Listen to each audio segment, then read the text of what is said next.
انسان جب زندگی کے امتحان سے گزرتا ہے تو پتھر بن جاتا ہے، تو کوئی دل دکھا بھی دے تو برا نہیں لگتا۔ بعض اوقات خوشی کچھ اچھا ہونے کی نہیں بلکہ کچھ برا ہونے کی ہوتی ہے۔ جس دن لوگوں کو یہ سمجھ آ جائے گی کہ مخلوق سے محبت خالق تک لے جاتی ہے، اس دن روئے زمین پر امن قائم ہو جائے گا۔ ہم بھی عجیب لوگ ہیں، مرنے کی بس ایک وجہ ملتی ہے، مرنا چاہتے ہیں مگر جینے کی ہزاروں وجہ ہونے کے باوجود بھی جینا شروع نہیں کرتے۔ ایمان کے شیشے پر کتنی ہی گرد اور مٹی کیوں نہ ہو، اسے صاف کیا جا سکتا ہے، بس ہاتھ پھیرنا پڑتا ہے اور شیشے میں سے عکس نظر آنا شروع ہو جاتا ہے، اور پھر ہر ہاتھ کے ساتھ عکس پہلے سے زیادہ صاف ہوتا، چمکدار ہوتا جاتا ہے، اور وہ ہاتھ اس محبت کا ہوتا ہے جو ایمان سے پاک ہوتی ہے۔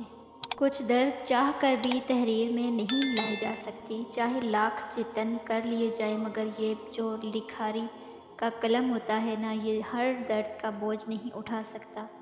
اس کے لیے دل کی ضرورت پیش آتی ہے۔ کچھ غم صرف سینے میں دفن ہونے کے لیے ہوتے ہیں، ان کا مددگار ہو ہی نہیں سکتا۔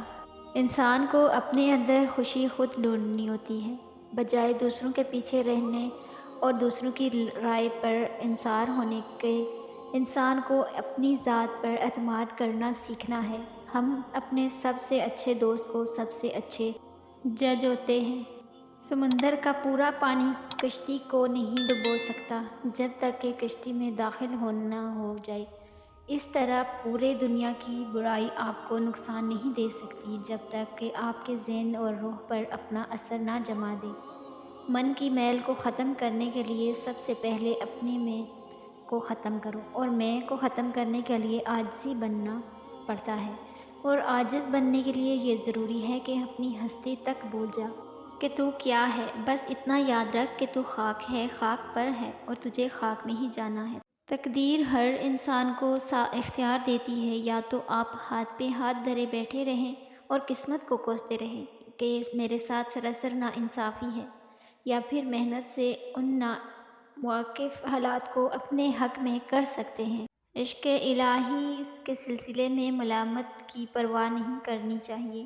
عشق وہی کام کرتا ہے جو آپ کے بٹی کرتی ہے، فنا کے بعد ہی بقا ہوتی ہے۔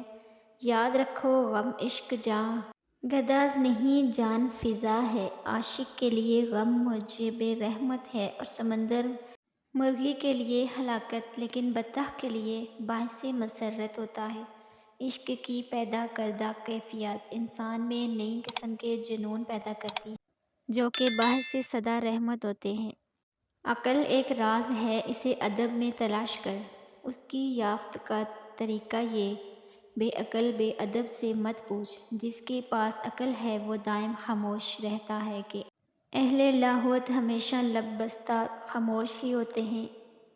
فرمایا کہ خدا کی یاد کا مفہوم اپنے نفس کو فراموش کر دینا ہے، اور جس شخص خدا کو خدا کے ذریعے شناخت کرتا ہے وہ زندہ جاوید ہے، لیکن جو اپنے نفس کے ذریعے خدا کو پہچاننے کی سعی کرتا ہے وہ فانی ہے۔ فرمایا کہ قلب عارف اس شمع کی طرح ہے جو فانوس کے اندر سے ہر سمت اپنی نور پھیلاتی رہتی ہے، اور جس کو یہ مقام حاصل ہو گیا اس کو تاریکی کا خطرہ نہیں رہتا۔